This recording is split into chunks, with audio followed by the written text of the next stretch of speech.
Capítulo 2. Tobolsk, Sibéria, dezembro 1917 d.C. A garota de cabelos loiro-arruivados lembrou-se como o sol da viagem deixou suas mechas mais claras, e ela adorou.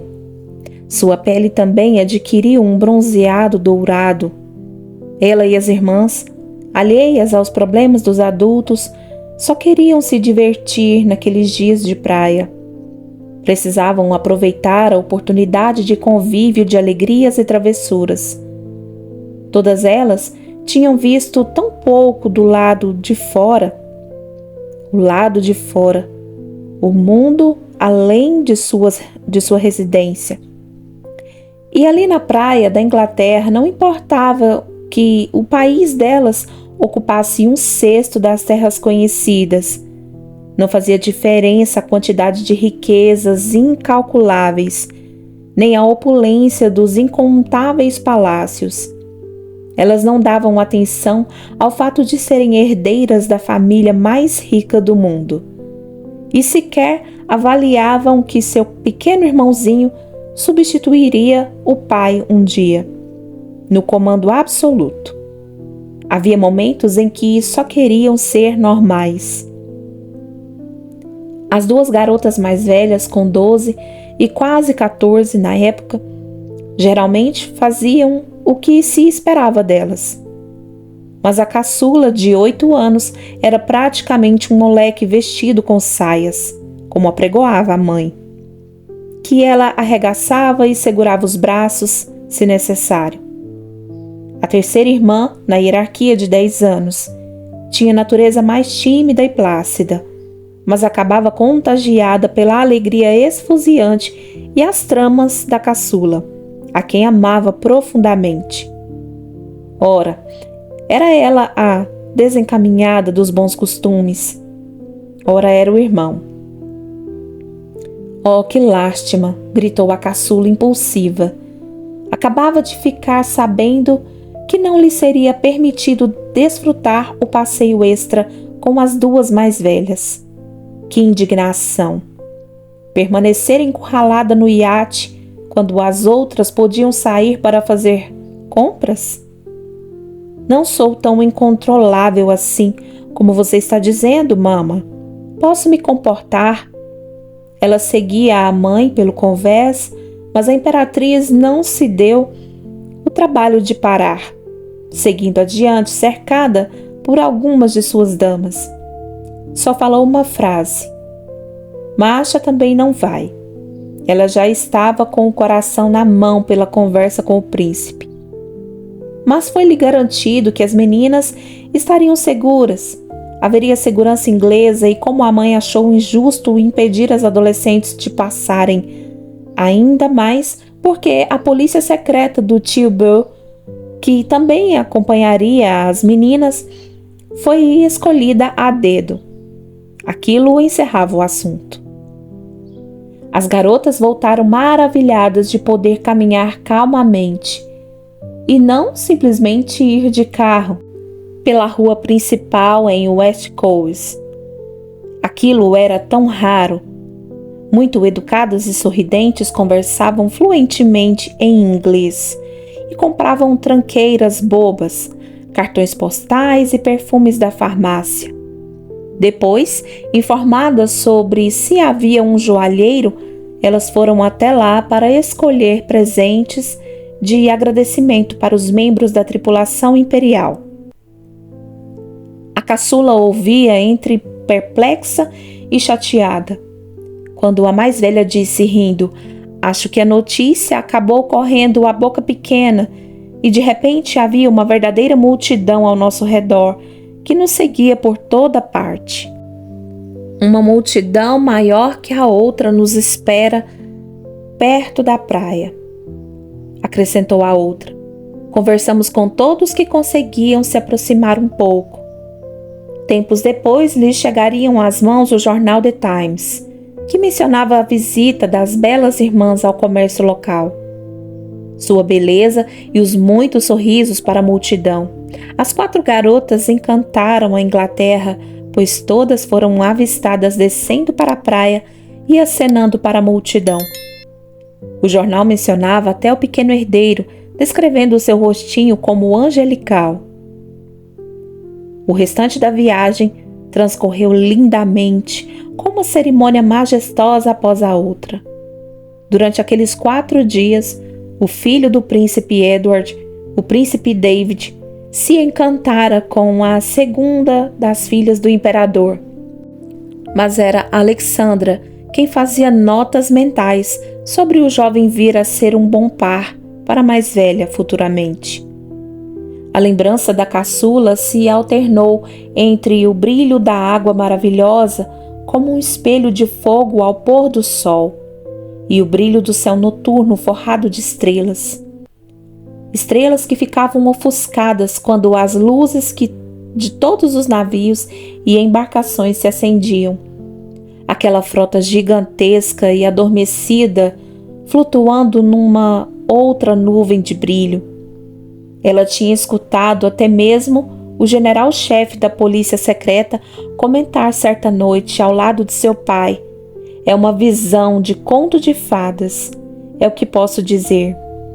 Os ouvidos da menina rememoraram as músicas e as festas, e como as 2 famílias reais confraternizaram a bordo dos iates todos os dias.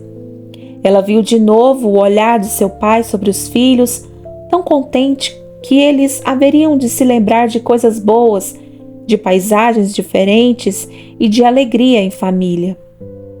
Na noite antes da partida, houve bandas de música e danças e cortesias, e por fim, fogos de artifício. Logo que o baile começou, Alexandra acusava a caçula de desencaminhar a terceira filha, Mariá, e se punha furiosa. Justo Mariá, sempre amável e simpática, chamavam-na o anjo da família. De todas as 4, muitos achavam que Mariá ia dar-se inigualavelmente bem como esposa de qualquer homem, que a merecesse naturalmente. Já a mais jovem fora carinhosamente apelidada de Diabinho pelas irmãs, e de a criança terrível por governantas e damas da imperatriz. Travessa demais e muito esperta, fazia imitações maldosas das pessoas que conhecia e se punha a rir descontrolada. E era seu costume exceder os limites em brincadeiras, o que lhe rendia alguns castigos. Quando pequena, subia em árvores e apenas o pai conseguia fazer com que descesse. É tão difícil assim aprender a se comportar? Reclamava a irmã mais velha, também incumbida de tomar conta da criança terrível. Lamentava ter que servir de exemplo o tempo todo, mesmo sendo tão jovem. Naquela última noite na Inglaterra, então, foi impossível. Lord Fisher, o almirante da frota inglesa, conduziu alegremente todas as irmãs nas danças, uma seguida da outra, e a caçula aproveitou para rodopiar além do alcance da mãe, das damas, das governantas. Quando os fogos estouraram, já estava toda desarrumada e com a barra do vestido meio rasgada. Se pendurava à amurada, rindo e gritando. Tinha se divertido muito e dançado e cantado e arrumado esconderijos para se esconder e brincar de assustar os outros. "Venha, venha, Mashenka, não faça barulho", dizia chamando Mariá. E Mariá seguia a irmã pé ante pé, a mão sobre a boca para segurar as risadas. A cada susto bem-sucedido, elas se punham a rir e gritar loucamente. Depois, à hora do jantar, os convidados se dividiram. As damas permaneceram no iate imperial com Alexandra e se ouviam vozes e gritinhos femininos, e o nome de sua mãe correndo pelos 4 cantos. As mais formais chamavam Alexandra, acrescentando seu patronímico, demonstrando o devido respeito. Já as mais próximas falavam Alex, Alex. Quanto aos cavaleiros, subiram a bordo do Victoria and Albert junto com o príncipe Edward e Nick. A mãe sentia-se desconfortável pelo comportamento da filha mais nova diante das primas inglesas. Era tão embaraçoso. Se a rainha Vitória ainda vivesse, seria um vexame. Ah, a querida Vitória, justo ela, símbolo do poder feminino extremo, apregoava para os íntimos, meneando a cabeça. Cargos de governança nunca foram adequados às mulheres. Quem diria? Alexandra sorriu para si mesma. A verdade é que Vitória teria se deliciado com a impetuosidade irrefreável e o humor sagaz da sua filha mais nova. Mas onde estará mesmo a danadinha? Contudo, era preciso educá-las, não? Podar suas asinhas, mesmo que doesse. Tinham uma vida boa. Suas 4 filhas. Boa, porém, equilibrada, conforme desejava a mãe, e sem exageros. Os palácios em que viviam por si só já ostentavam riquezas demasiadas. Alexandra introjetara fielmente a mais pura dignidade e moderação inglesas, vindas da própria rainha Vitória, de modo que após o casamento fora-lhe impossível compactuar com tais exageros. Os brilhos de ouro rebuscadamente espalhados por todo lado, o espelho e os rococós, as pinturas gigantescas até o topo das paredes, a mobília extravagante, havia detestado todo aquele desperdício. Ah, e aquelas cortinas, quão horrendas e pesadas eram! A imperatriz sempre se lembrava das cortinas e do alívio em substituí-las. Novos móveis recatados e de excelente qualidade foram encomendados e passaram a cumprir perfeitamente seu papel, em dar conforto apenas o suficiente, de forma bem mais simples. Esbanjar desnecessariamente era um crime grave aos olhos da mãe. As meninas não precisavam de camas e de plumas, ou vestidos de rendas e frufrus no dia a dia. A rotina das meninas, mesmo rígida, dava espaço tanto para os estudos quanto para as brincadeiras, de modo que os dias fossem ricos de muitas formas nobres e de modo algum frívolas. Avessa ao ócio e suas consequências, a imperatriz se empenhou em tornar a vida das filhas totalmente produtiva e perfeitamente saudável, incluindo sair da cama muito cedo, tomar banhos frios matinais no verão e ater-se a hábitos frugais de alimentação. A prática vigorosa de exercícios ao ar livre era não só estimulada, mas bastante apreciada pelas garotas. Sua infância fora rica em experiências criativas e tempo passado do lado de fora, subindo em árvores e brincando na casinha de madeira ao lado do riacho, do lago, fazendo caminhadas juntos com o pai pela propriedade, brincando na neve com o trenó, correndo com os cachorros. Foi assim que as meninas se criaram sem os ranços pecaminosos da corte que se aglomerava na capital, com nobres, aristocratas e boiardos entregando-se a seus prazeres. Um asco. A corte. Só os verdadeiros conhecedores de história podiam estabelecer a diferença entre um nobre que alcançou título de nobreza pelos serviços prestados ao império, dos verdadeiros nobres, os boiardos, cujas famílias constavam há séculos no livro dos boiardos. Independente de títulos, essas antigas famílias sem títulos eram quase inumeráveis. Uma das mais importantes era dos boiardos de Kievan, cuja longínqua raiz dera origem à aristocracia da segunda maior cidade do país. Os patamares hierárquicos ganharam contornos mais bem definidos no começo do século XVIII e foram escritos numa tabela, a tabela de posição social, ou TIM, com 14 degraus a serem galgados. Segundo o TIM, ficava garantido, por exemplo, que, ao atingir o topo da carreira, um oficial recebesse um título hereditário de nobreza.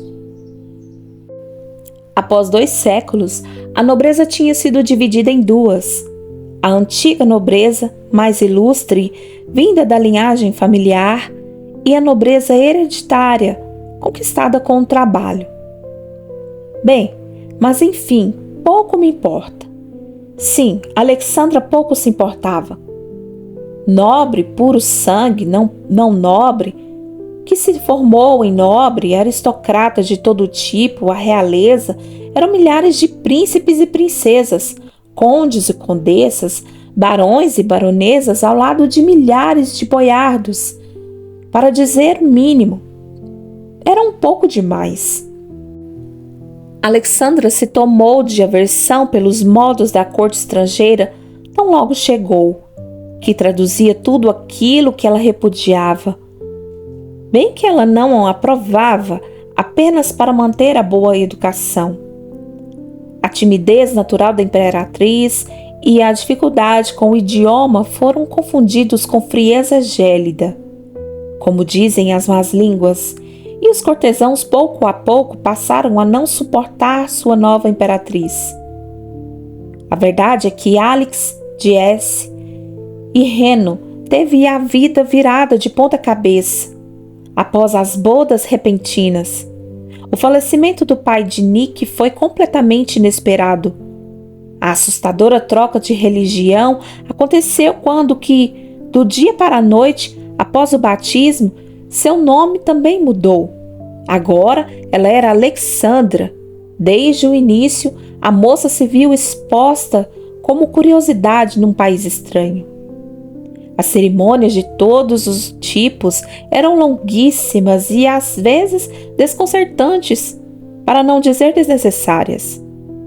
Como quando ela se viu diante de uma fila de 550 damas da corte, logo no começo da sua vida de casada para o bisman da cerimônia de Ano Novo.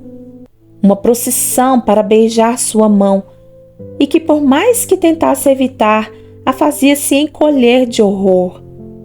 Piorava a situação o fato de sua sogra ser tida como sociável e ser ainda muito jovem. Não podendo mudar o mundo ao seu redor, Alexandra construiu para sua família um mundinho à parte nos palácios onde passavam a maior parte do ano. E sempre que podia, o casal evitava a temporada da corte. Nick não era dos mais enturmados. Pensativo e mais calado, tinha passado de príncipe herdeiro a imperador muito jovem e tivera que lidar com os antigos tios e primos mais velhos que faziam parte da corte de seu pai. Na prática, passou de subalterno a chefe. Difícil, difícil. As regras rígidas foram deixadas de lado apenas quando o herdeiro nasceu, embora as irmãs continuassem usufruindo os hábitos de uma família normal e sem imponência rocambolesca. Com mãe e pai muito presentes, o tão esperado filho trouxe um alívio e uma alegria sem fim. Ele tinha um quarto de dormir e de brincar inimaginável, muito maior que o das irmãs, e todos os brinquedos possíveis, até um trem que andava de verdade sobre os trilhos. Mesmo assim, as posses materiais não podiam lhe arruinar o caráter. Na devida idade, ele também seguia a rotina rígida e todas as regras de vida saudável e produtiva, e tinha tutores. O garotinho, com a mesma energia estonteante da filha caçula, ao descobrir ainda pequeno que as pessoas deveriam se curvar quando passasse, começou a fazer isso de propósito, indo e voltando diante dos oficiais e do guarda pessoal do pai. Nick lidou com isso a seu modo. Usufruir da graça de uma família feliz e bem estruturada incutiu valores nobres nas garotas e no pequeno príncipe herdeiro. A mãe era incansável, o pai sempre terno e amoroso com as filhas, amigo do filho e companheiro incansável da esposa. Sempre apreciou o tempo passado com a família. Ao final daquela última noite na Inglaterra, o casal imperial presenteara regiamente os comandantes e policiais que fizeram sua escolta. Dia seguinte, na partida, a família toda ficou a acenar do convés do iate para seus parentes ingleses. Havia sido magnífico reencontrá-los depois de tantos anos. Não sabiam, contudo, que seria a última vez que as duas famílias reais se reuniriam. Depois da viagem de volta à casa, Alex estivera enferma e muito cansada. As meninas se sentiam mal por vê-la tão indisposta e escreviam cartinhas para a adorada mama, quando ela ficava recolhida em seu boudoir. Tinha uma fraqueza geral, dor no coração, inchaço nas pernas, nevralgias. Os médicos achavam que poderia ser uma doença de fundo nervoso ou psíquico que se agravava com a idade. Mas Alex não deu crédito a nada disso. Finalmente encontraram o Dr. Botkin, que passaria a cuidar da saúde da família dali por diante, tornando-se médico da corte, ainda que cuidar da imperatriz fosse uma tarefa árdua. Foi ele quem incentivou a família a fazer uma viagem à casa de veraneio no início do outono daquele ano. Ao sugerir que Nick podia aproveitar a ida para passar em revista as frotas locais, acrescentou: "O clima será perfeito para a melhora de sua esposa, senhor." Nesse ano, as jovens jogaram tênis, nadaram e andaram a cavalo.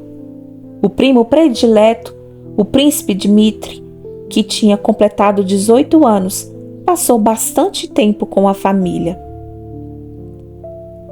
Na Alemanha, no ano seguinte, quando a família visitava parentes, ela se lembrou que também havia novamente extremo cuidado com a segurança.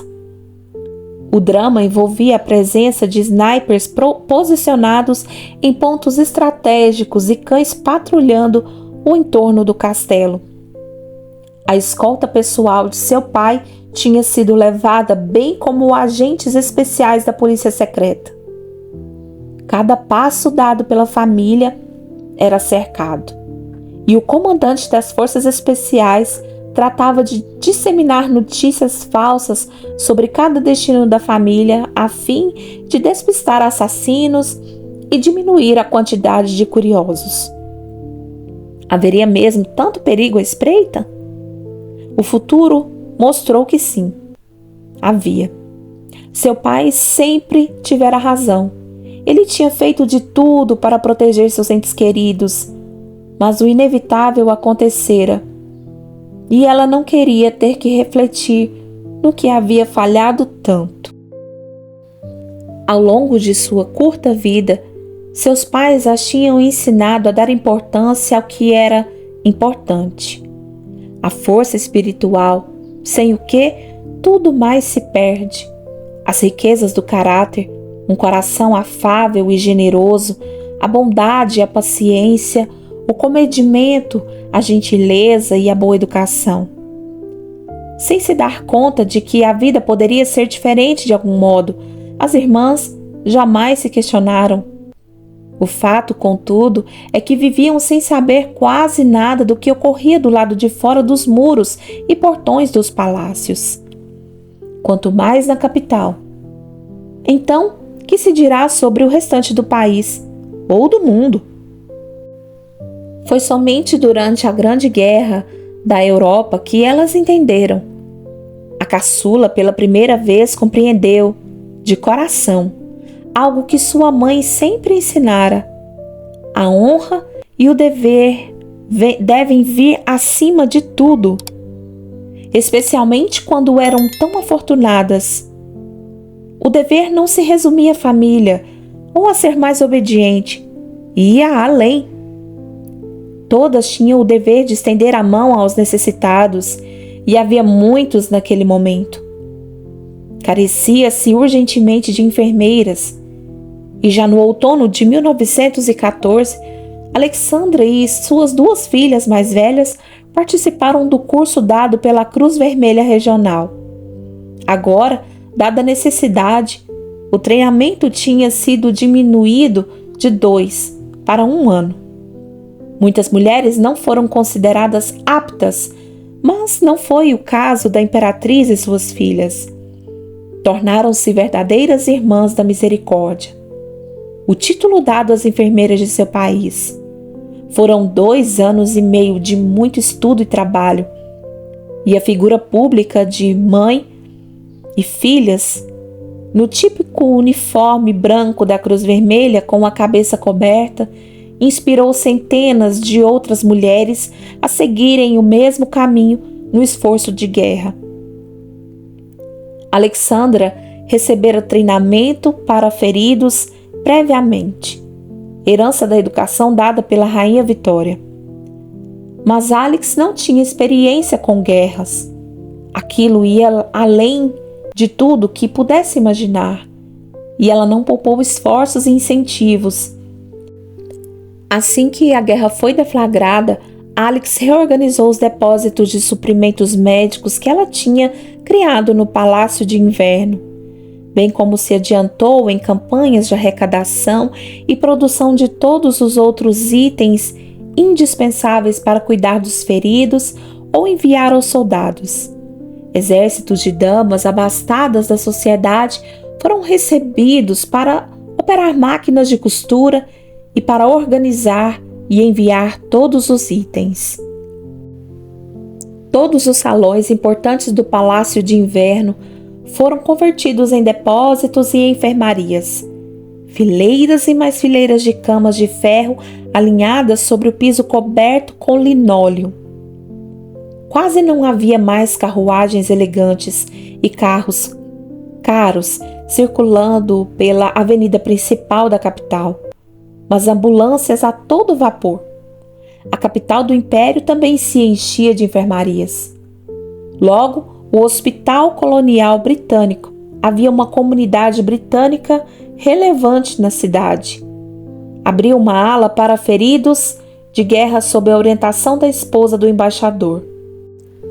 Mais de 30 vilas de veraneio dos boiardos e de nobres ricos foram cedidas para o mesmo fim. Havia tantos feridos que todos os prédios da capital, até os menores, acabaram sendo requisitados para abrigá-los. Então, foi a vez de abrir parte da moradia principal da família imperial. Apesar de estar situada fora da capital, a distância era pequena e foi implementada ali uma verdadeira fila de hospitais de guerra. Até os carros particulares de sua frota foram disponibilizados para traslados de feridos. Era no palácio onde moravam que as 2 filhas do casal imperial atuavam, junto com a mãe. Um anexo criado para isolar pacientes infecciosos foi convertido numa unidade médica totalmente autossuficiente, com sala de cirurgia e 30 leitos divididos em 6 alas. Ali, a médica-chefe responsável por todo esse complexo, doutora Gedroitz, recebia pacientes transferidos do Palácio de Inverno que precisavam de cirurgia. Uma ala do anexo era para feridos de todas as patentes do exército. As outras eram para oficiais. Ali sempre havia pacientes graves. Durante todo o seu treinamento, Olga e sua irmã Tatiana aprenderam os rigorosos padrões exigidos pela médica-chefe. Alexandra havia dito que suas filhas não deveriam receber qualquer tratamento diferenciado dos das demais voluntárias. Conforme o treinamento se adiantava, Olga e Tatiana foram lançadas de encontro ao horror dos feridos por bombas, sabres e balas. Não foram poupadas de nada. Do sangue, da sujeira e dos gritos, a melhora dos pacientes era a recompensa maior. No final do dia, quando estavam melhor, às vezes os homens cantavam ao redor do piano da sala comunitária. Quem não conseguia sair da cama era agraciado com jogos de tabuleiro e as infinitas perguntas sobre a guerra e sobre o lar de seus pacientes. Assim, elas voavam para além de seu mundinho. Havia histórias de todos os tipos. Elas escutavam sempre com atenção genuína e sempre levavam doces ou flores da estufa do palácio para enfeitar a enfermaria. Quanto às duas garotas mais novas, não tinham idade para a Cruz Vermelha, mas isso não as impediu de ajudar.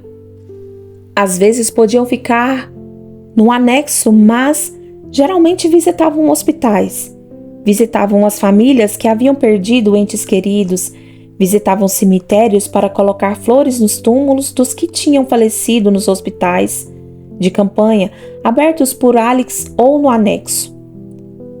Certa vez, a caçula se lembrava da situação, embora não estivesse presente. Olga e Tatiana, ao assistirem uma cirurgia particularmente traumática e acompanharem a agonia do paciente, choraram amargamente quando ele morreu. Uma das chefes do serviço médico era particularmente tocada pela jovem Tatiana. Ela era mais forte emocionalmente, não recusando mesmo os piores serviços. Isso fazia dela a mais capaz. Quando chorava, era porque tinha atingido o limite, e era raro vê-la derramar lágrimas, mesmo que tentasse escondê-las, ou vê-la consolar outros pacientes. Mexeu com a cirurgiã-chefe. Em seu diário, posteriormente, a médica escreve: como são poéticos os carinhos de Tatiana Nikolaevna. Que cordialidade ela tem ao pegar o telefone e ler os telegramas sobre seus feridos. Que menina boa, pura e profunda de sentimentos ela é. O imperador passou muito tempo fora no quartel-general do exército e muitas vezes o filho ia com ele. Quando isso acontecia, Alex se preocupava triplamente. Se preocupava tanto que era melhor mergulhar de cabeça nas tarefas. Cartas eram tudo o que tinham naqueles dias. Meu amado Papa, rezo muito por você, para que venha logo para casa e que esteja bem. A menina se recordou de suas palavras. A criança que tinha sido aos 8 anos, aos 10, aos 13, foi dando lugar outra vez à garota que ela era agora. Sua mente empurrou o passado devagarinho e voltou para o presente. Tinha 16 anos, de novo. Não havia mais sol, praia, maresia. Não havia os oficiais amigos delas. Mas seu pai também não estava de novo longe delas. Estavam juntos. Isso era bom. Pegou o livro surrado que estava apoiado a seu lado, suspirando, e leu, repetindo em voz baixa: Poder. Je peux, tu peux, il peut, elle peut. Que é: eu posso, tu podes, ele pode, ela pode.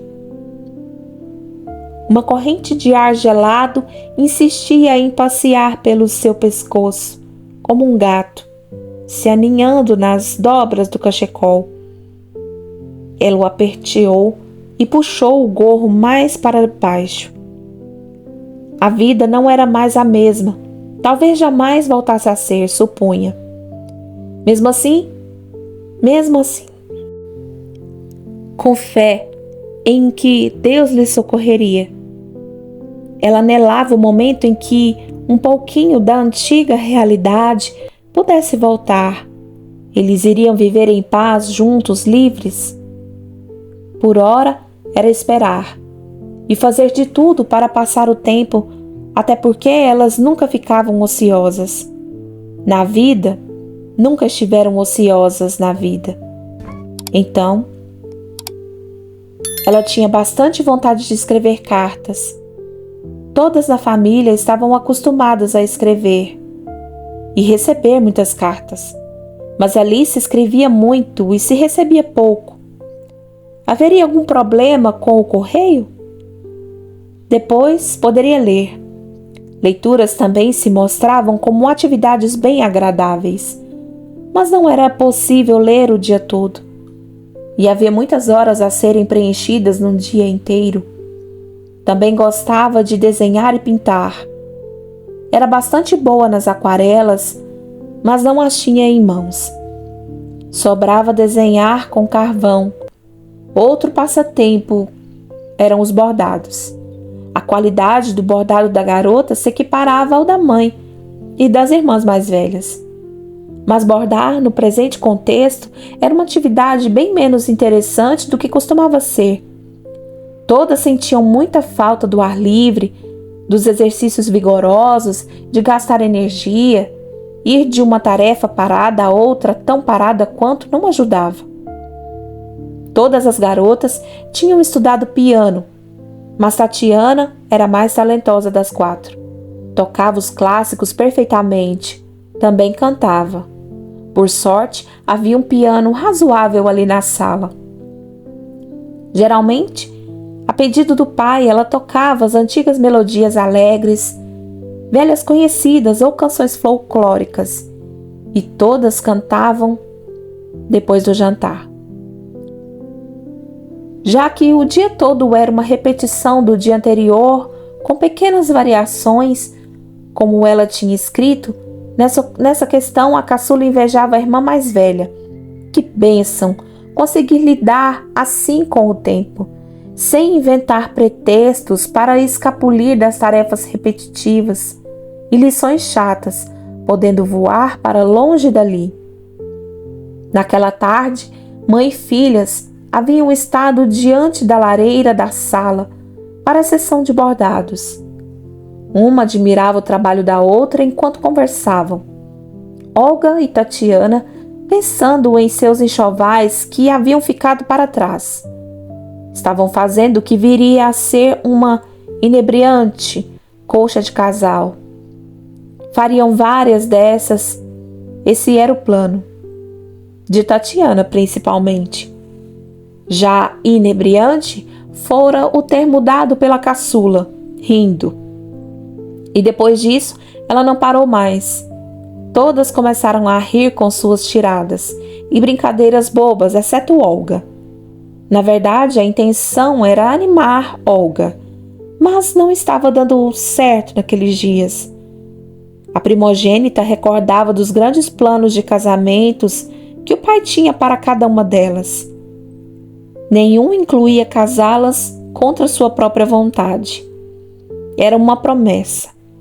Seus pais tinham tido a graça de se casarem por amor, algo tão raro entre as famílias de sangue azul, cujos laços sempre visam fins políticos e queriam o mesmo para elas. Tudo interrompido agora. Não havia nem mesmo a companhia dos jovens oficiais, seus amigos de uma vida inteira. Não tinha mais jeito. Apesar das brincadeiras, enquanto a caçula olhava para Olga, notava crescente tristeza estampada no rosto tão belo. Rosto que ia ficando mais afilado e sem vida, conforme a moça emagrecia. Mesmo assim, é tão raro Olha se queixar, constatava a caçula. Era mesmo. Em oposto, dava graças sinceras por estarem todos juntos. Mas havia dias em que ela se sentia tomada por um desânimo fora do comum. Conforme os meses corriam, tinha certeza de que, agora, jamais se casaria. O amor, a vida conjugal, as bem-aventuranças da maternidade, tudo escapara por entre seus dedos.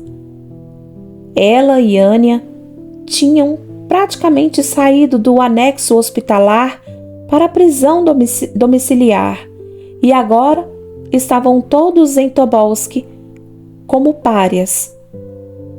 Ela já estava velha aos 22 anos, e todas as propostas e preparativos para enlace completamente arruinados. Recusando tornar-se um peso, evitava o assunto. Qualquer consolo vinha do apoiar-se em sua própria fé. Diariamente rezava, pedindo que não lhe faltassem forças. Na verdade, todos rezavam, como sempre lhes fora de hábito. A fé não foi esquecida, tornou-se mais forte, queimando acesa nos corações, à espera de que a realidade assombrosa que se derramara sobre eles se desconstruísse, enfim, e um novo amanhecer chegasse, quando poderiam tornar a ver o sol com esperança renovada e sem medo. Observando as filhas, Alexandra havia pedido à caçula que fosse estudar no quarto até o jantar.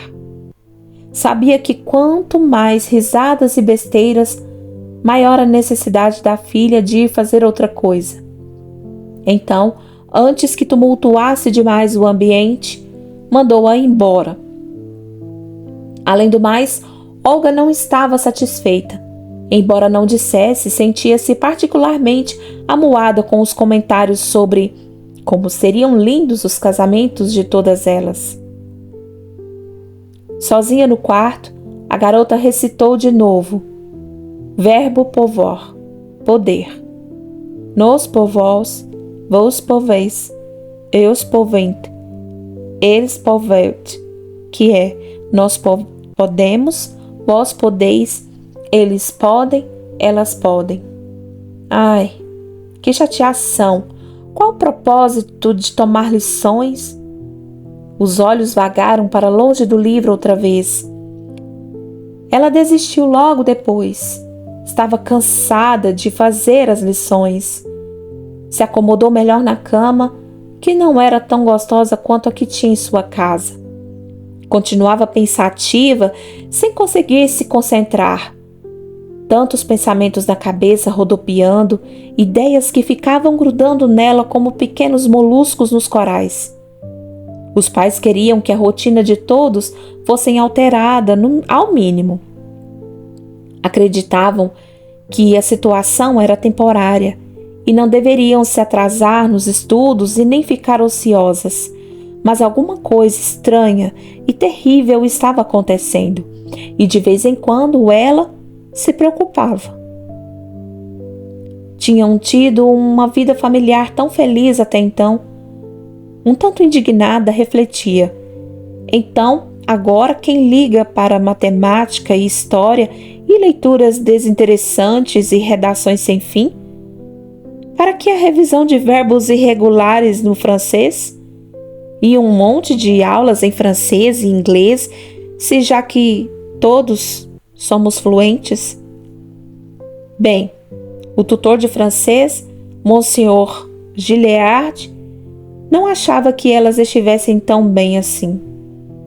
E arrancava-lhes o couro. O irmãozinho de 13 anos já as tinha superado, ele dizia. E daí? Suspirou. Por outro lado, era tão grata aos pais e a Deus por ter sido poupada, bem como as irmãs e o irmãozinho, até o último instante. Se fosse possível, as filhas seriam poupadas para sempre, até que se casassem e mesmo depois, vá saber. Maridos não desejam discutir política internacional com as esposas. Não ocorre qualquer mudança na nossa vida. A menina tinha escrito para a tia preferida semanas antes. Passaram-se meses desde que viemos de nossa casa para Tobolsk. E todos os dias são iguais. Queria tanto saber o que está passando na capital. E quando haverá um jeito de as coisas voltarem ao normal? Mas seguimos todos bem e com saúde. Ah, e falando em saúde, imagine que pensaram por aqui que o cabelo curtinho estava em moda na capital. Quando dissemos que tinha sido uma crise coletiva de sarampo e que todas nós 4 começamos a perder tanto cabelo que foi preciso raspá-lo. Ficaram todos sem palavras, pesarosos. Achei muito engraçado. Acaso pensam que grã-princesas não podem fazer pouco caso da vaidade? Mas um ar de certa reverência tomou os semblantes quando contamos que nosso irmão, em solidariedade, raspara o dele também. Fiz questão de mostrar aquela nossa foto por trás do velho biombo de madeira, 5 cabeças carecas. Só então começaram a rir. As fotos espontâneas são melhores que as preparadas. Era tão chato ficar horas parada enquanto arrumavam nossas roupas e cabelos para fotografar.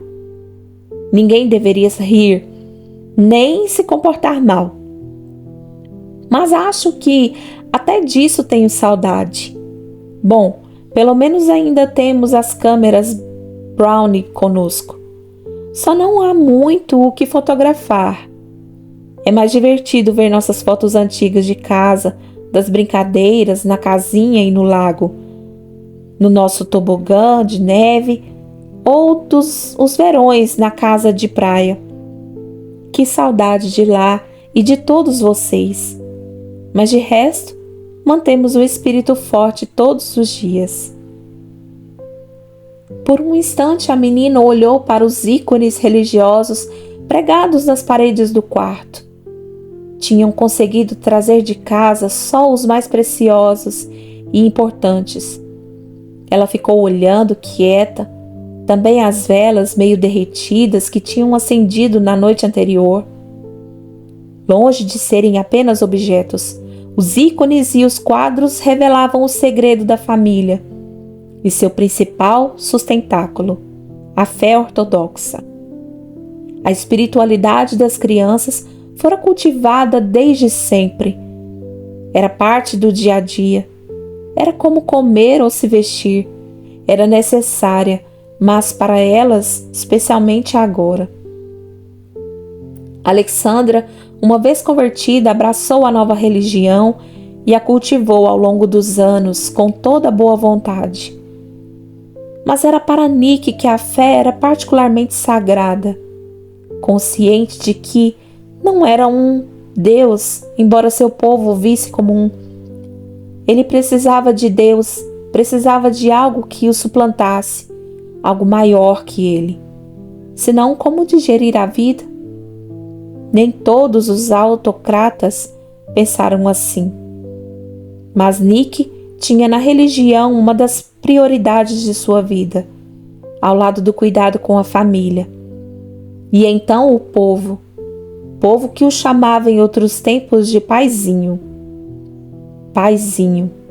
A autocracia era um dever sagrado. Não o escolhera por vontade própria. Significava que ele nascera para tal. Esse era o seu destino, escrito por Deus. Mas o verdadeiro exercício da autocracia só tinha sentido e só poderia ser realizado debaixo da mais humilde fé. Uma fé depositada incondicionalmente na vontade soberana de Deus. Deus, não eu. Ele sempre repetia a si mesmo. Sabia que havia errado muitas vezes. Sabia que havia fraquejado em alguns momentos. Mas Deus era testemunha de que seus erros tinham visado o acerto. Ele não errava de propósito. Se não fosse assim, como suportar assistir o que estava ocorrendo? Como suportar ver seus entes queridos relegados ao pó, ao sofrimento, ao nada? Como suportar ver o que estava acontecendo nas ruas de seu país? Ele esperava em Deus. A ortodoxia fazia parte de quem era. Sem ela, deixaria de ser. Seria como existir apenas pela metade, sem significado para a existência, e cego. Estivera tão acostumado a descer à grande capela do palácio para se sentar a sós, meditar, ler e orar. Ali não havia aquele refúgio. Mesmo assim, montaram no salão a capela de campanha, trazida de casa. E a fé perdurava em todos eles. Tinham orgulho de seus filhos. Desde pequeninas, as crianças tinham aprendido a fazer as orações individuais. E a família se reunia pelas manhãs, também à tarde, para as preces em conjunto. Cada um tivera os próprios ícones religiosos no quarto de dormir, perto da cama. A decoração subia pela parede até o teto, misturando-se ao papel de parede e até uns sobre os outros. Assim fora ao longo dos anos. As meninas tinham tanto carinho por eles como pelas bonecas. Quanto ao seu filho caçula, Deus enviara um fardo muito pesado sobre os ombros dele, que recaiu sobre os ombros de todos, um fardo que jamais fora revelado. O garoto também mantinha sua fé e força em Deus, e nos ícones muito próximos. Quando passava pelas horas de agonia e dor, a presença de Deus o acalentava de um modo que ninguém mais conseguia, talvez só os animais. Joy e Órtipo sempre o animavam, mas se fosse impossível animá-lo, faziam companhia. Quanto ao mais, uma única pessoa tinha sido capaz de aliviá-lo, mas ela já não compartilhava do mundo dos vivos. No dia a dia, Alexei achava tudo um tédio, porque era mesmo. Tudo foi igual a ontem, nada de novo. Ele se sentia em desvantagem por ser o único menino da família. Suas irmãs eram muito próximas, mesmo tendo temperamentos tão distintos. O garoto achava que era exatamente isso que as fazia tão próximas, tão fáceis em demonstrar afeto de maneira tão incondicional. Até usavam o pseudônimo Ótima para diversas situações em que as quatro estavam juntas. Ou na assinatura de uma carta coletiva, por exemplo. Isso já mostrava o quanto elas eram incapazes de se separar. Quando o frio chegou, Tobolski era uma confusão de casas de madeira e ruas de terra cobertas de gelo. Pelo menos ficaram livres dos mosquitos que tinham tornado a cidade famosa. Malária e outras pestes era tudo que a cidade tinha a oferecer, exceção concedida às mais de 20 igrejas. O lugar ficava isolado por 8 meses do ano, mas eles nunca podiam sair. Quando muito, a igreja. Quando fomos à igreja pela primeira vez, a primeira vez em 6 meses, escreveu a garota. Isso chamou de tal forma a atenção das pessoas que o comissário responsável pela nossa guarda terminantemente acabou com aquilo. Ainda por cima, nesse dia, eu caí na rua. Estava tão embevecida, olhando em derredor e depois para cima, que me distraí. As ruas por aqui não são boas para caminhar. Meu pai e minhas irmãs riram por me ver tão desastrada. Mama nem abriu a boca. Está com dores na ciática e foi levada na cadeira de rodas pela rua. Acho que não vamos voltar a sair tão cedo, então avisei que não haverá diversão semelhante no futuro próximo. Pelo menos foi permitido que o padre de uma das igrejas e 4 freiras nos assistissem na liturgia aqui em casa, também trazendo ovos e leite. A comida é boa e temos bastante. Afinal, a questão da igreja não foi tão séria. Escolhemos o horário das 8 horas, que é bem mais vazio, e foi-nos concedida a graça de estar ali. Estamos nos sentindo tão presos. Quando não é o tédio que assola, há essa sensação de estarmos enjaulados. Não era tão terrível quando ainda estava quente. Podíamos nos sentar no telhado, todos nós, e Mama ficava na pequena varanda do quarto. Agora meu pai Caminha pelo pátio, indo e voltando 40, 50 vezes em uma hora. Nós, garotas, o acompanhamos, mas começamos a achar até mesmo essas caminhadas entediantes. Ania contou, são só 120 passos, uma distância consideravelmente mais curta que a do convés do iate. Ela também disse que dá para percorrer o jardim da cozinha em apenas 3 minutos. Pelo menos vamos continuar sabendo andar. Agora ouça a última. Matchenka chegou ao cúmulo de afirmar que poderia morar em Tobolsk para sempre. Se ao menos pudéssemos passar tempo ao ar livre e sair um pouco de casa. Mas o comissário vetou todos os pedidos de Papa para ir à cidade. Papa estava indignado. O comissário imagina mesmo que eu seria capaz de fugir e deixar minha família para trás? Tudo serve para passar o tempo. E Papa é ótimo nisso. Construí um laguinho com a ajuda do meu irmão tempos atrás, para se manter ocupado. Os patos e gansos que foram trazidos para cá ficaram felizes, e nós também. Papa também construiu um tablado de madeira no telhado da estufa, de onde podíamos tomar sol.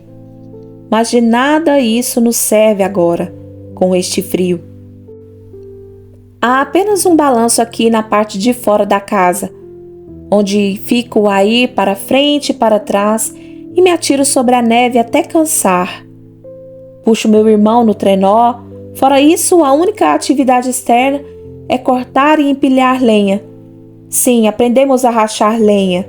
Muito bem, até porque é um ótimo exercício.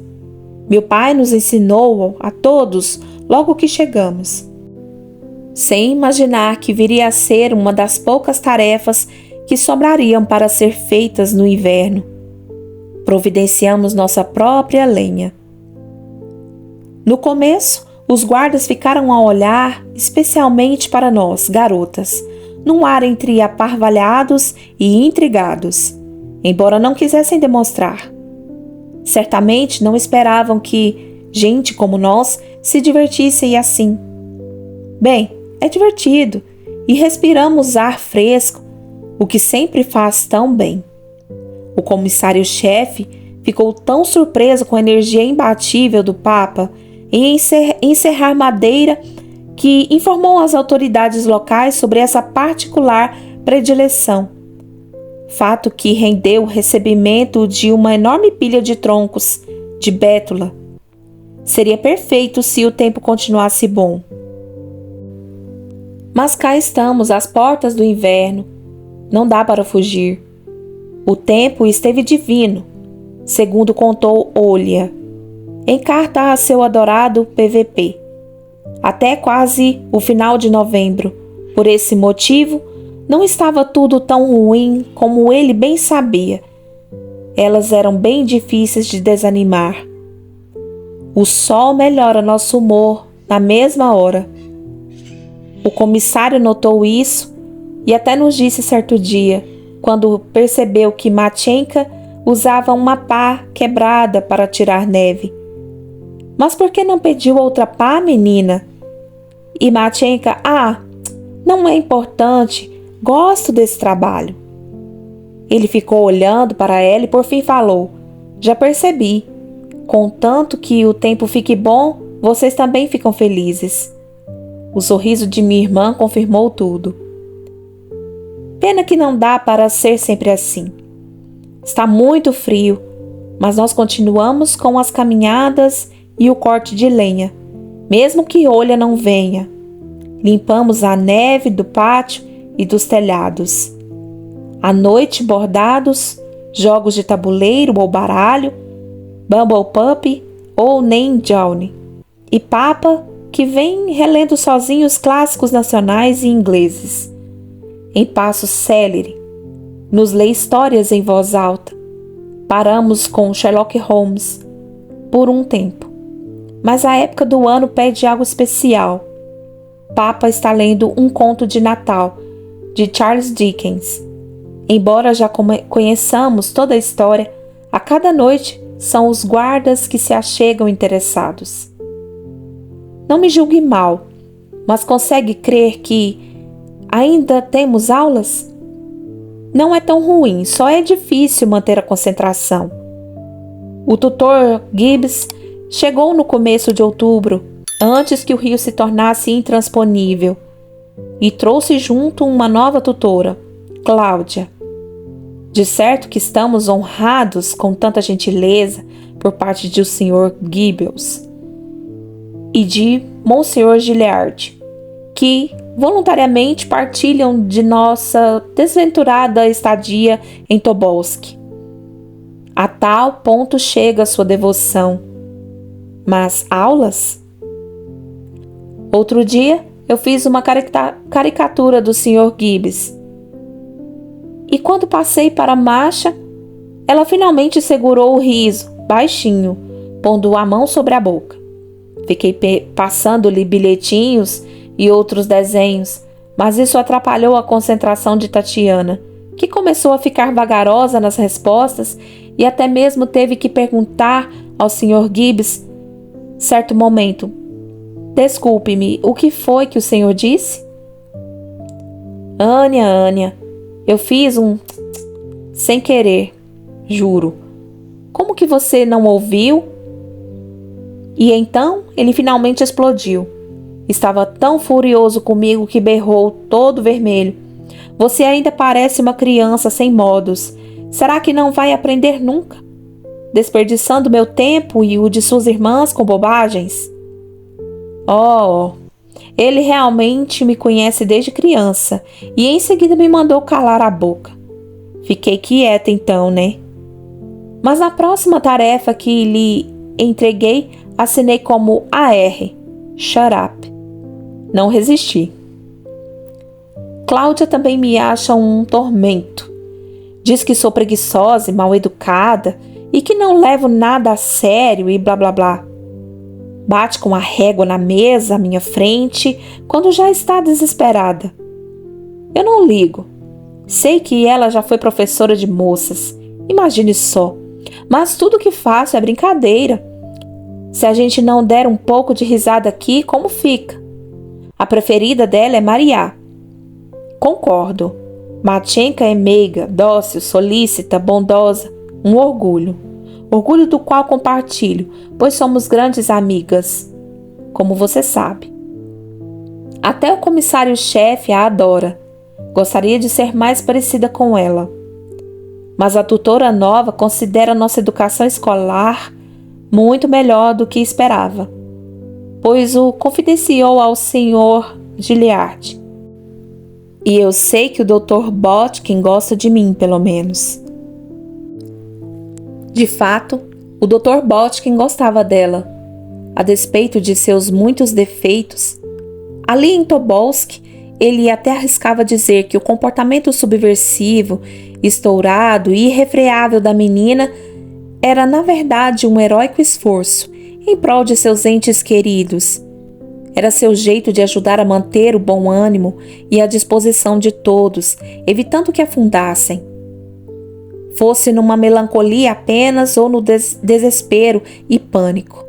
Ainda que cada membro da família tivesse sua própria força interior, e que não era pequena. A jovenzinha conhecia bem o poder de uma boa gargalhada.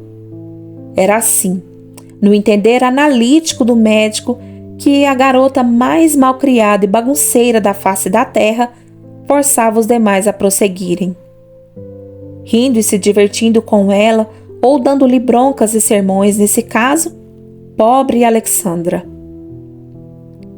Ela enlouquecia a mãe com risadas extravagantes, fora de hora, e ao puxar Maria para a mesma bagunça.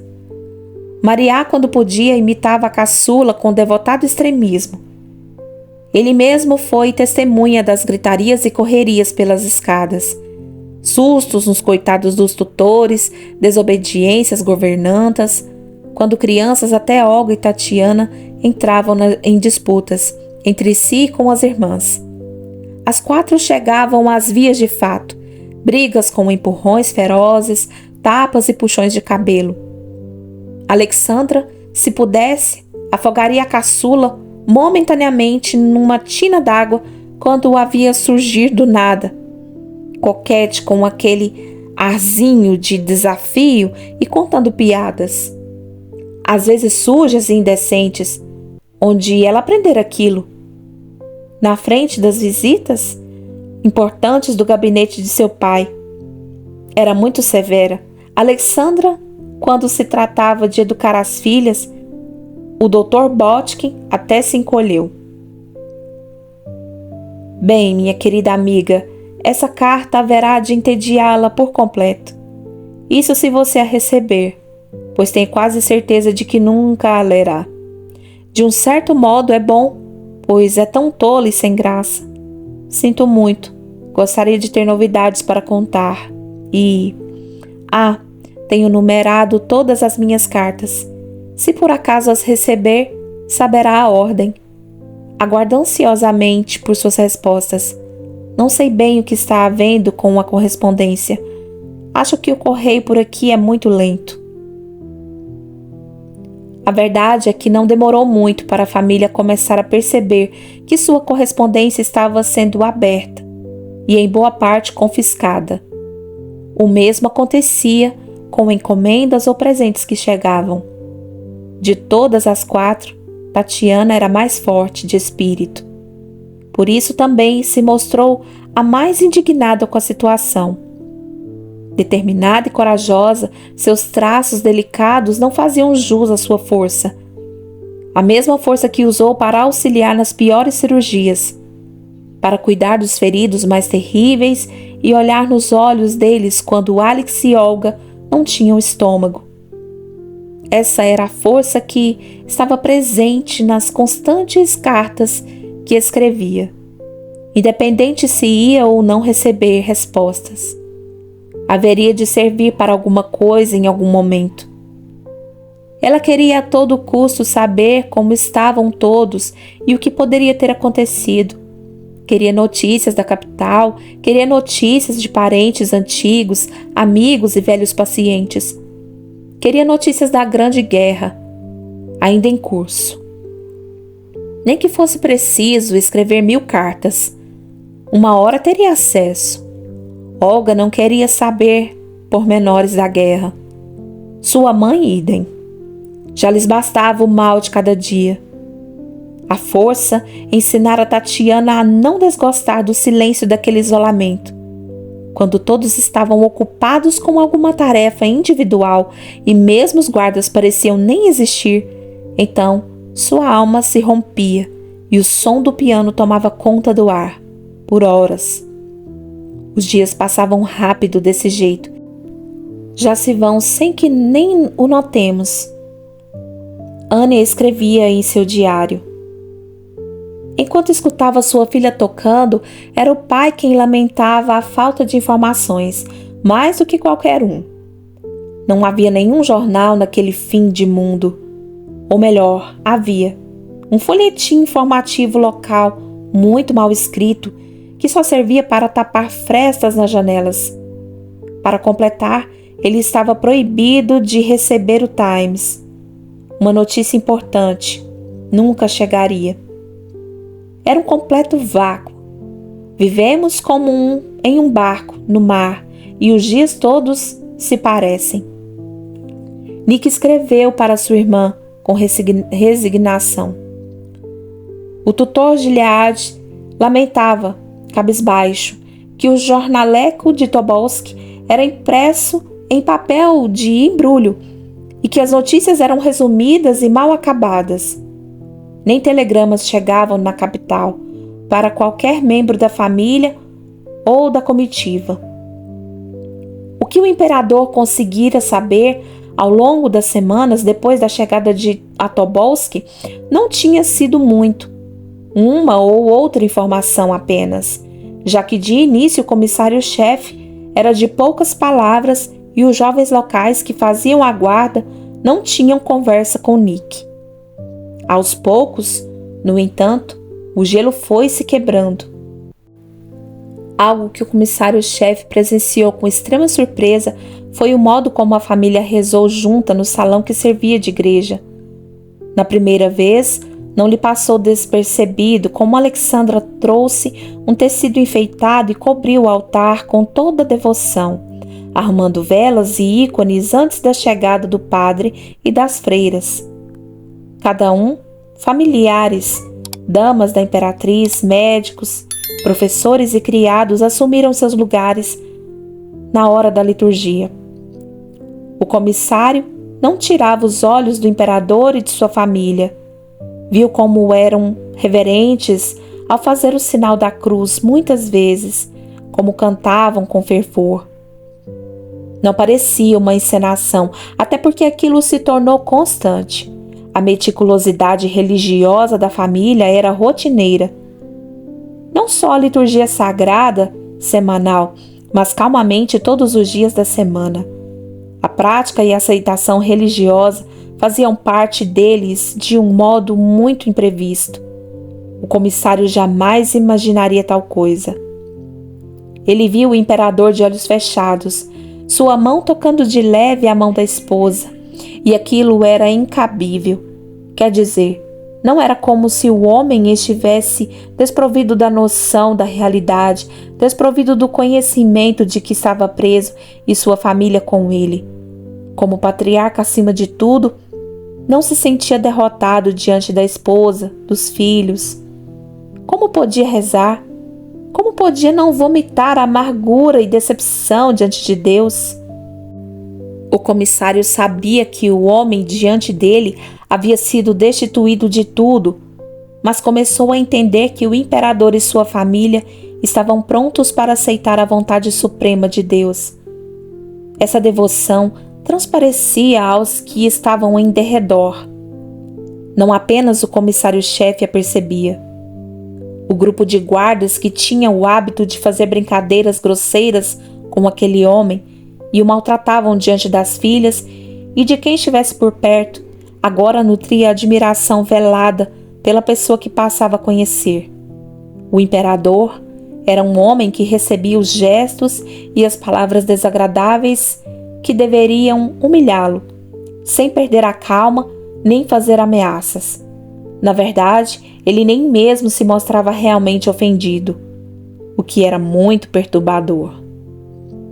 Continuava sempre puxando conversa com os rapazes, fazendo comentários, indagando sobre o que vinha acontecendo e que eles esperavam sobre o assunto. A maioria era jovem, o suficiente para serem seus filhos. Das respostas agressivas e rudes, o grupo passou primeiro a respeitá-lo e depois até a conversar com ele. Sendo sinceros, a maioria mesmo gostava dele. E, aliás, era realmente impressionante que não houvesse quaisquer reclamações por parte de toda a família e nem de seus acompanhantes. Inacreditável! A boa educação e a gentileza estavam sempre presentes no trato, mesmo que as cartas estivessem sendo abertas, lidas, jogadas fora e alguns presentes sendo confiscados. Mesmo se a melhor parte da comida às vezes fosse roubada, e mesmo com a casa ficando cada vez mais fria. A aceitação de todos, pela sorte que lhes cabia, era tão digna. À noite, quem estava de serviço sempre podia ouvir as orações da família em conjunto, na sala. Ao silêncio que se seguia, iam sendo adicionadas vozes, conversas e risadas diante dos tranquilos e costumeiros afazeres da noite. Os guardas, timidamente, davam um jeito de ouvir as leituras do pai para sua família. Ao se aproximar o Natal, as histórias de detetive foram trocadas por um conto de Natal, de um tal Dickens, ou algo assim. Nenhum deles nunca tinha ouvido falar. Era um escritor inglês, então, claro que não haviam ouvido falar. Mas eles gostavam da leitura e da história, e de ouvir os comentários das jovens. O único que ficava mal-humorado às vezes era o filho caçula, mas era porque o menino sofria de alguma coisa, algum problema de saúde sério. O menino estava bem, brincando, falando, correndo com os cães e de repente estava prostrado, com muitas dores, chorando, acamado, sem que nada houvesse acontecido de fato. Era muito estranho e triste de ver como ficavam as garotas. Sim, as garotas, porque ninguém gostava de Alex. Julgavam-na prepotente e arredia. Naquela altura da vida, Alex se dava tal direito. Abominara os modos de todos eles no início, e essa ferida nunca se curou. Ela nunca quis saber de ninguém depois, embora não os desrespeitasse. Deixava que o marido se incumbisse do relacionamento com os guardas, bem como suas filhas. Ela já sabia o que ia acontecer. Nick continuaria falando, instigando os rapazes e tendo nas conversas uma maneira agradável de passar o tempo. E cada uma das filhas ia se comportar a seu modo. Dito e feito, cada uma a seu modo e seu tempo. Elas também tinham acabado por desarmar aqueles desalmados. Era isso que elas sempre faziam. Encantavam a todos, por sua simples aceitação da realidade, primeiramente. Pelo jeito como faziam as tarefas pesadas como garotos e acabavam se divertindo com elas. Quando pararam as animosidades contra o seu pai, os rapazes começaram a notar que a educação de todas era impecável. Os sorrisos das moças mais velhas eram sinceros. A terceira filha, Maria, era a mais quieta e a mais bela. E mesmo sem conversar muito, tinha um sorriso adorável. Quanto a caçula, era a moleca do bando, falante e impertinente. Se fazia engraçada de um jeito franco. Sua língua maior que a boca era vista sem maldade pelos guardas. Assim, aos pouquinhos eles relaxaram. Os mais jovens eram praticamente interrogados pelas irmãs que desejavam saber tudo sobre a vida deles, de onde eram, como tinham vindo parar ali e o que estava acontecendo no país. Eles sabiam alguma coisa, mas não tudo. E nem tudo eles deveriam dizer. Na maior parte das vezes era só bate-papo. Somados aos fatos, alguns estavam começando a se sentir incomodados por estarem ali, além de indignos. Sujeitar um homem tranquilo e pacífico a tudo aquilo, sujeitar aquelas moças, aquelas pessoas a tudo aquilo, não parecia mais a coisa certa a se fazer. Então faziam o que podiam. O que não contavam às filhas, contavam ao próprio pai. Tudo se resumia a responder às suas perguntas, o melhor possível. Foi assim que Nick ficou sabendo que tudo estava vindo abaixo. E tudo, pelo visto, era tudo mesmo. A vida, o modo de vida, o governo, o modo de governo, o povo, os aristocratas, as burocratas, a igreja, tudo. Mas foi especialmente depois que ocorreu novo levante armado na capital em outubro que o comissário e os guardas ficaram mais alarmados. O cuidado com a segurança da casa aumentou. Alguns estavam até mesmo assustadiços. Todas as jovens fingiam ler, bordar ou escrever, mas se mantinham de olho no pai, com seu cachimbo na boca, muito concentrado, inclinado na direção do comissário-chefe, ouvindo. Eles falavam baixo, mas nada escapava aos ouvidos delas. Aparentemente, havia um grupo pressionando o governo de Tobolsk, uns supostos revolucionários de uma cidade próxima, que exigiam o imediato envio da família imperial para a prisão. Como se estar aqui já não fosse uma prisão, avaliou a caçula indignada. O comissário salientara que não passava de um bando de ignorantes, mas era sempre melhor estarem precavidos contra qualquer coisa. Certa tarde, quando se sentiu à vontade o suficiente, a caçula se viu perguntando com honestidade pungente para um grupo de guardas em serviço: Por que meu pai está sendo tratado como um criminoso desse jeito? Meu pai é bom, fez grandes melhorias pela nossa terra, sabiam? Vocês não têm ideia de como foi para ele abdicar do trono, o dia mais triste de sua vida. Porque agora o povo se esquece de que governar o império é um dever sagrado.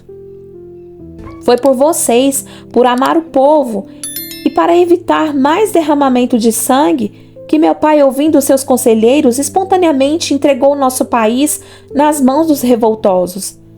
Mas agora só se vê insanidade. Contaram-nos que é ainda mais perigoso do que durante a Grande Guerra sair às ruas da capital. E não apenas lá. Até o exército está sendo convocado a se unir aos amotinados. Os olhares das irmãs se arregalaram de imediato. Olga se engasgou com uma tosse repentina. Bem, respondeu um dos guardas, a mão na cintura. Se tudo isso está chegando até você, é sinal de que pelo menos não há censura.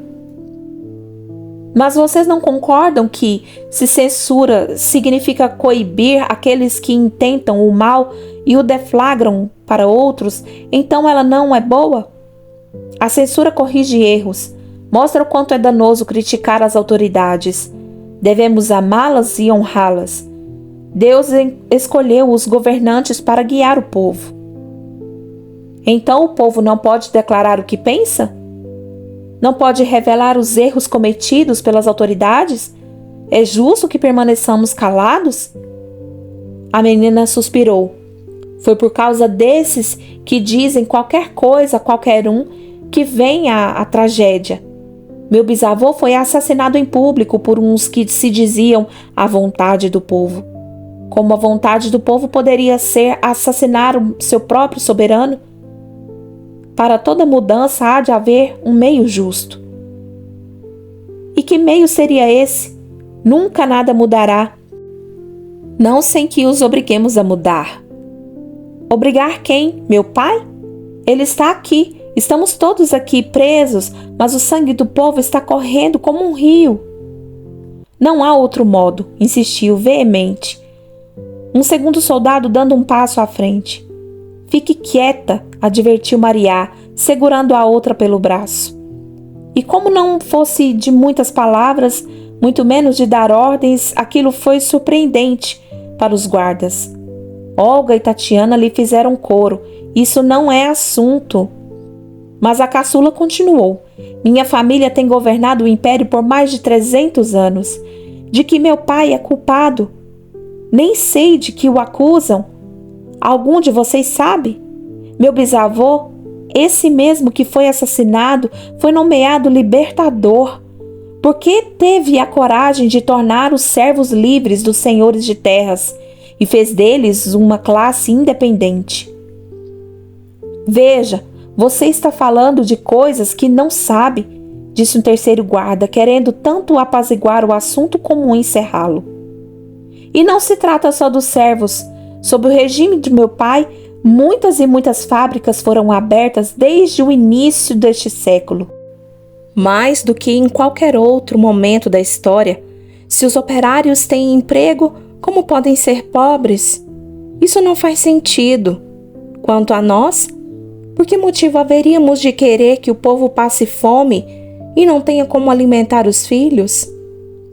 Um silêncio opressivo inundou o recinto. Meu pai reformulou o sistema de ensino. A voz dela saiu um pouco mais aguda do que gostaria.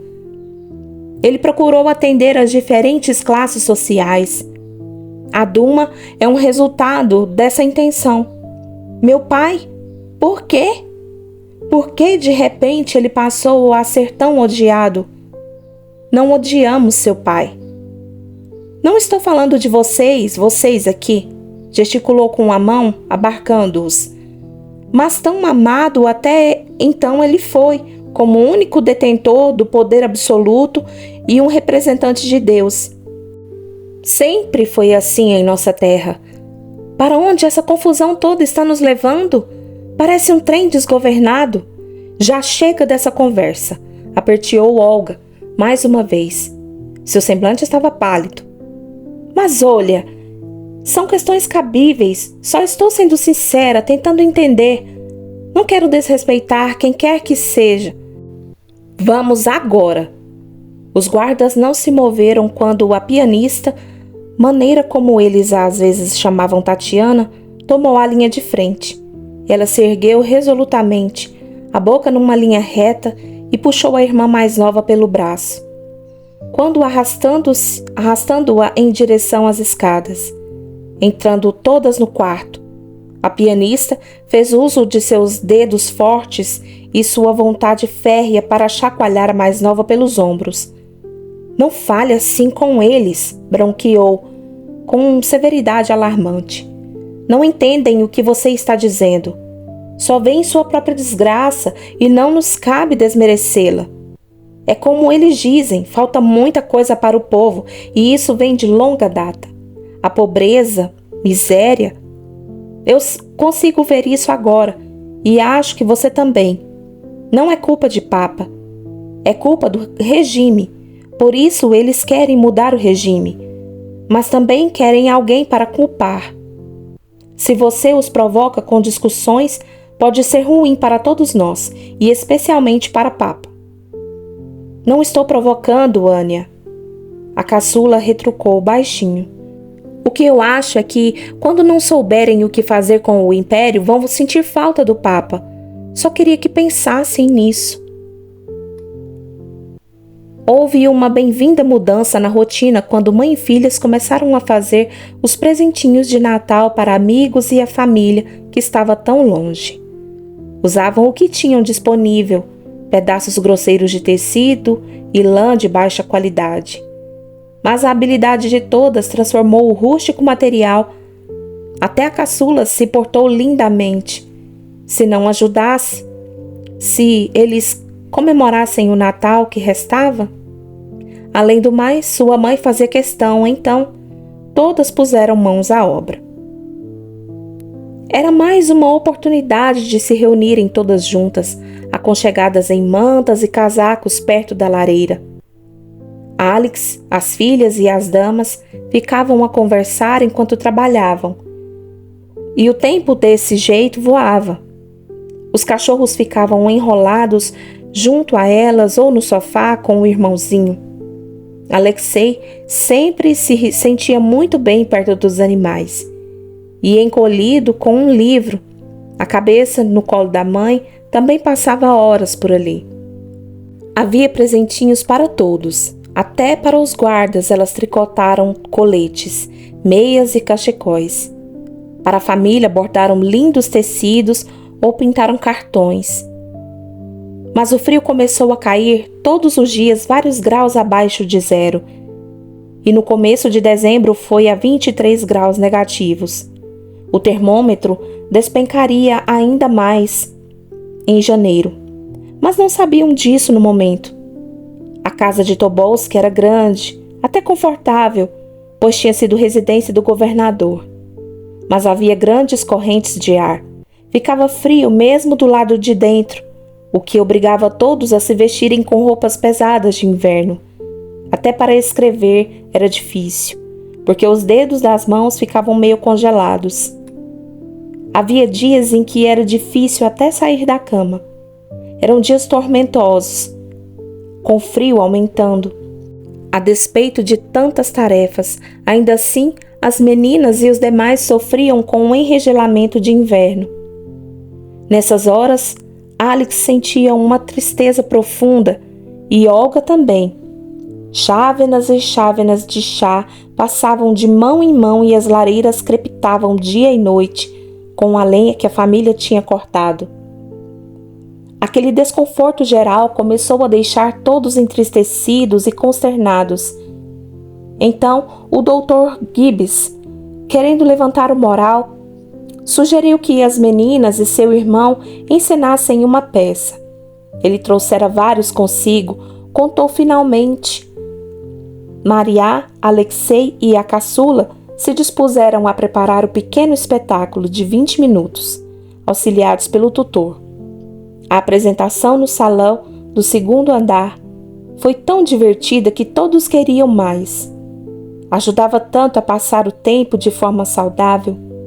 Combinaram que aquela seria a primeira de um conjunto de peças curtas que haveriam de realizar.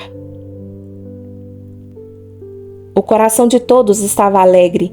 Tinha conseguido uma bela árvore de Natal. Alyosha, não arranque muitos raminhos, falavam as garotas, sorrindo para Alexei, mas tentando preservar a forma da árvore. O garoto ficava com o raminho ora numa mão, ora na outra, cheirando-o. O aroma trazia uma sensação boa. E, de fato, desprendia-se da árvore um cheiro agradável, adorável e instigante. Como constataram as garotas, cheirando animadamente o exemplar de aberto balsâmico. Mas sem mutilá-lo, enfeitaram-no de forma simples. Nunca tínhamos sentido um aroma desses. A resina que escorre lembra tangerina e coisas cítricas. A caçula tentou explicar em suas cartas. Só não temos decoração natalina, exceto umas velas de cera para acender no dia. Velas de igreja. Fizemos uma segunda árvore para que os guardas comemorem também. O único lamento pairando no coração da família era que o ano terminava e nada realmente acontecera. Não havia um norte a contemplar. Isso incomodava bastante. O que será do novo ano para todos nós? Uma das damas de Alex, que havia permanecido na capital, a baronesa, recebera recentemente permissão para visitar a família, pertinho do Natal. Ela viera apenas com uma acompanhante e a viagem fora tremendamente longa. Mas, quando as visitantes chegaram à casa em Tobolsk, os militantes da guarda não permitiram que elas se hospedassem ali. Estaria havendo algum mal-entendido ou o quê?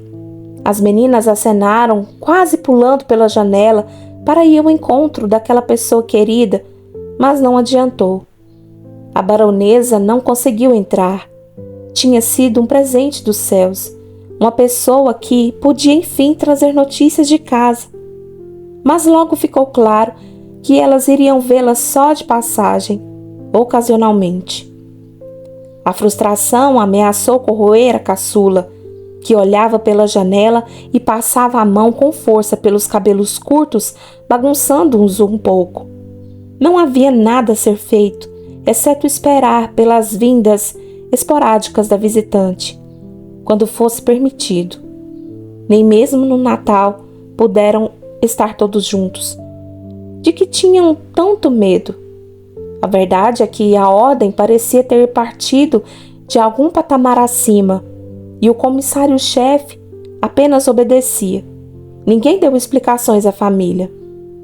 Ao lado da irmã, na janela, Olha lamentou por tudo, mas foi de maneira conformada. Olhou para a caçula e falou, disse que o que é bom dura pouco. Mas talvez isso signifique também que até o que é horrível pode acabar um dia. Apesar da vigilância, a baronesa conseguiu trazer notícias importantes. A julgar, porém, pelo semblante do Sr. Gibbs e de seu pai, a caçula percebeu que eles já sabiam. O tutor havia chegado a Tobolsk em outubro, e além do mais, seu pai já conseguia se dar bem o suficiente com o comissário-chefe, de quem obtinha informações. O governo provisório de Kerensky, criado após a retirada de seu pai do regime, tinha sido derrubado por uma nova onda revolucionária, ainda mais intensa, e tingia de sangue as ruas da capital. Ela se lembrava de Kerensky. Fora ele quem pusera sua família em regime de prisão domiciliar e estabeleceu as regras de confinamento. Para garantir a segurança de todos vocês, dissera. Meses depois, ele os enviara a Tobolsk, pois já não era seguro permanecer em casa. O palácio ficava a poucos quilômetros da capital. Tobolsk, ao contrário, não tinha trabalhadores ou revolucionários capazes de criar um motim. A cidade era pacata e isolada. Ao meio-dia da véspera de Natal, estavam reunidos apenas a família e os poucos que tinham lhes sido fiéis naqueles meses de exílio. Juntaram-se para a liturgia no salão da igreja e, após os cânticos cheios de esperança, almoçaram. O clima era pacífico e íntimo. A árvore da família, toda perfumada, abrigava sob si os presentinhos. As meninas os tinham organizado para serem distribuídos à tarde. A despeito do episódio com a baronesa, a família ofereceu os mimos que tinham sido feitos para os soldados, aos quais Alexandra acrescentara um pequeno evangelho e um marcador pintado à mão, além de coisinhas para comer. Sem se esquecer da amiga, Alexandra pediu que enviassem à sua dama toalhas de mesa bordadas por ela e as filhas, com almofadas combinando. O marido pediu que fosse incluso no pacote um vaso pequeno marcado com seu monograma. Na manhã de Natal, a família toda caminhou debaixo da neve até a igreja. A missa ocorreu diante do ícone da Mãe de Deus que fora trazido de um mosteiro próximo a Tobolsk. Quando o padre entoou, porém, a oração para oferecer vida longa aos convidados especiais, esqueceu-se de omitir os títulos de cada membro da família imperial. Isso enfureceu a guarda, que proibiu terminantemente a ida deles à igreja.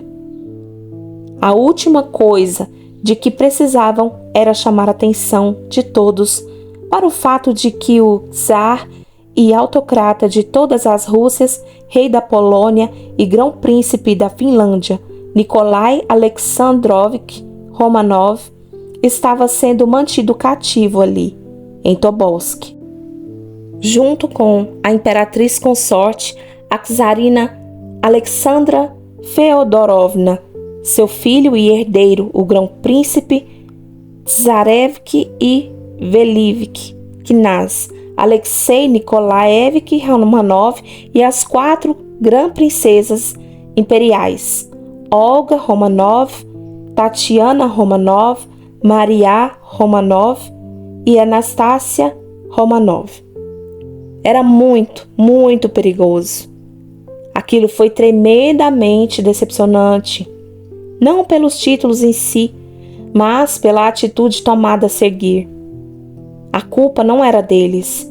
Na véspera de Ano Novo, cada um bebeu uma xícara de chá e foi-se logo para a cama. Estavam exaustos. Cada uma das meninas fez suas próprias preces.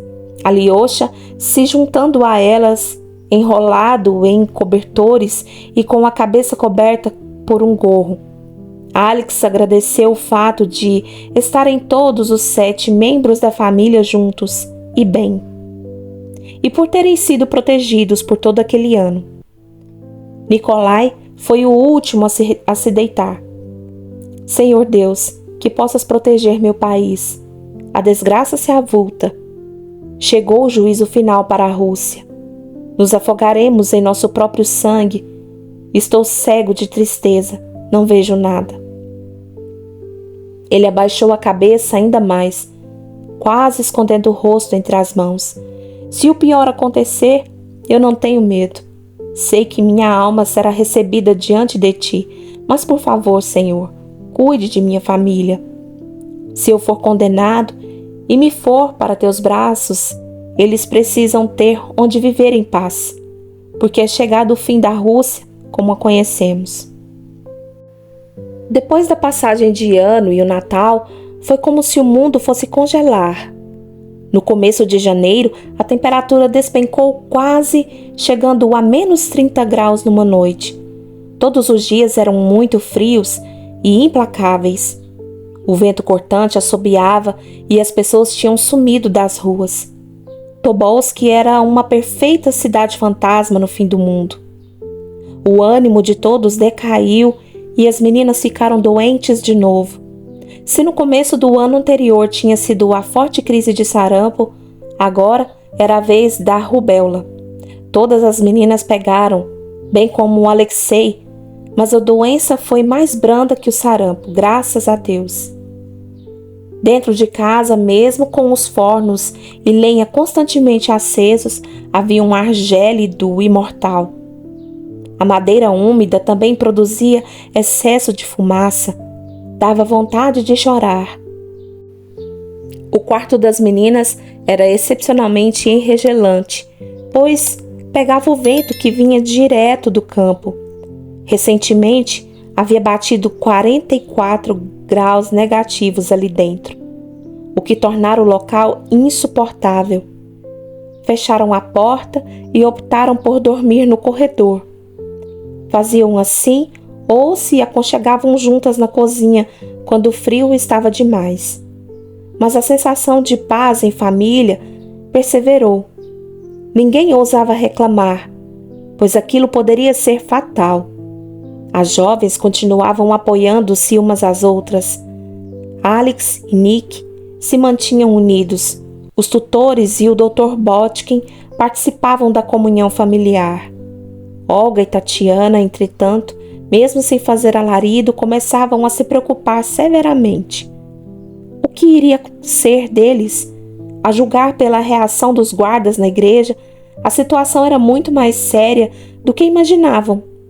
Quer dizer, o pior cenário era exatamente o que deveriam esperar.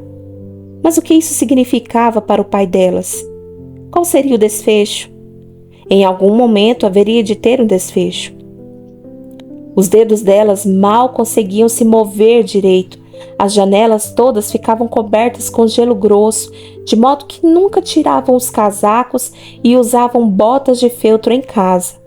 No ápice do desconforto, as irmãs concentraram-se em mútuo esforço, tentavam manter a coragem por causa dos pais. E nisso, Maria e Anastácia sempre ajudavam o bastante. Quando notavam o menor ar de tristeza no rosto do pai, por exemplo, já cochichavam entre elas. Matyenka, é preciso animá-lo, dizia Anastácia. E Masha, é claro, vamos logo lá. Então começavam a contar-lhe histórias engraçadas, com risadas a toda hora, até que Nick se sentisse melhor. O bom humor contagiante de Anastácia ainda era capaz de entrar em ignição, ainda mais quando lhe pediam para ser engraçada. Naquele longo e desesperador inverno, ela queria muito trazer o riso à família, como sempre trouxeram, mesmo que fosse só uma adolescente de 16 anos. Diante de tantas dúvidas e insegurança crescentes, a coragem das jovens era digna de grande respeito. Resolveram dar sequências às encenações das peças, para ter com que se entreter a mente e ajudar o tempo arrastado a passar. Novamente, a ajuda dos tutores Gibbs e Gilliard foi determinante no sucesso. Foram peças curtas em francês e inglês, e todos participaram. Na melhor apresentação, a adolescente de cabelos louro arruivados arrancou sorrisos genuínos da pequena plateia com sua interpretação vigorosa de uma personagem masculino, vulgar e hilário, casado com Maria.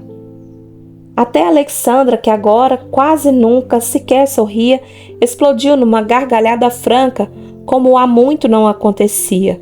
Foi um sucesso, que aqueceu os corpos e os espíritos de todos.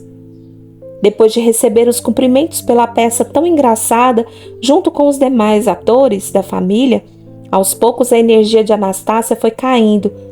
Já tinha feito de tudo para trazer risos e felicidade, mas se sentiu estranha ao deitar-se.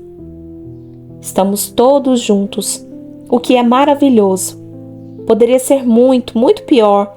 Só gostaria que minha intuição estivesse errada.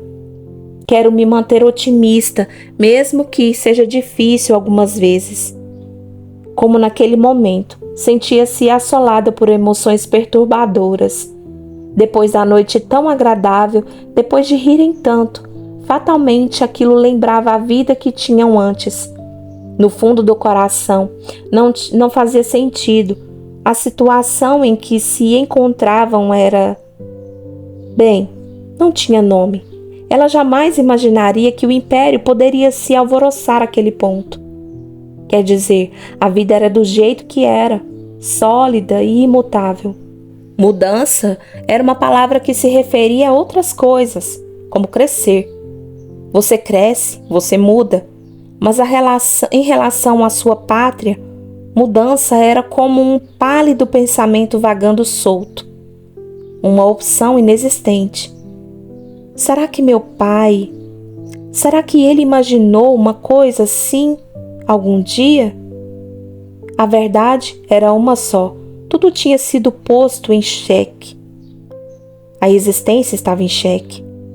Anastácia fechou os olhos, se encolheu no canto do corredor, embrulhada com roupas quentes e cobertores, e se sentiu mais ou menos aquecida.